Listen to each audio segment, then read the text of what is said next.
Les moines tibétains pratiquent un rituel très prisé et spectaculaire, la confection de somptueux mandalas. Ces réalisations, le plus souvent collectives, entrent dans le cadre de cérémonies religieuses et représentent des heures, des jours, parfois des semaines de concentration absolue. Elles nécessitent une minutie et une maîtrise technique exceptionnelles. Ces œuvres de forme circulaire peuvent avoir des dimensions impressionnantes et représentent des scènes religieuses finement décorées, réalisées au moyen de poudre colorée répandue sur le sol ou sur un support plan à l'aide d'étroits tubes de métal servant à verser les poudres avec une précision extrême.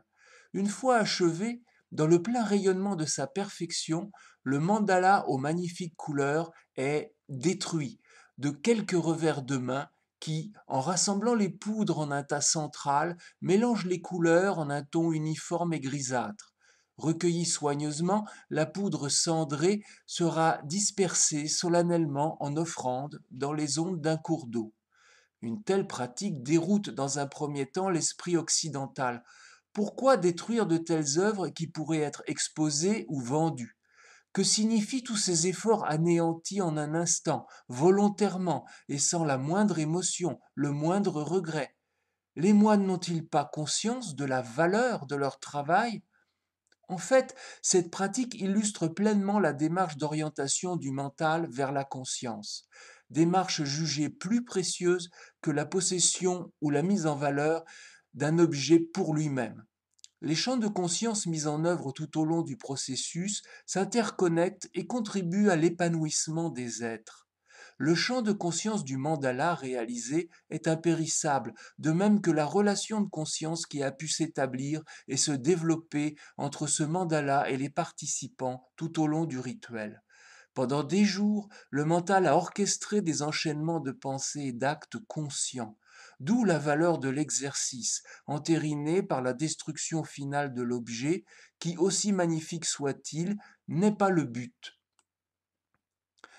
Les quatre principes décrits dans les énoncés du changement, les quatre sceaux du dharma, sont représentés ici.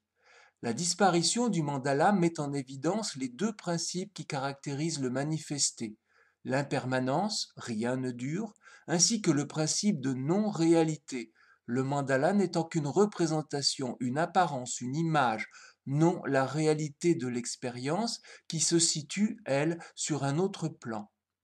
La paix sereine qui se dégage du comportement des moines durant la totalité du rituel illustre le détachement qui libère du principe de causalité, la souffrance engendrée par les émotions.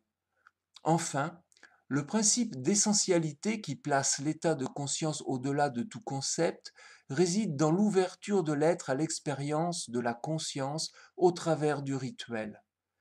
Cet exemple concret très particulier de mise en phase du mental avec la conscience n'est qu'un exemple. Il n'est pas indispensable de confectionner des mandalas ou de devenir moine bouddhiste pour s'orienter vers la conscience. En fait, chaque instant qui passe est une invitation à cela.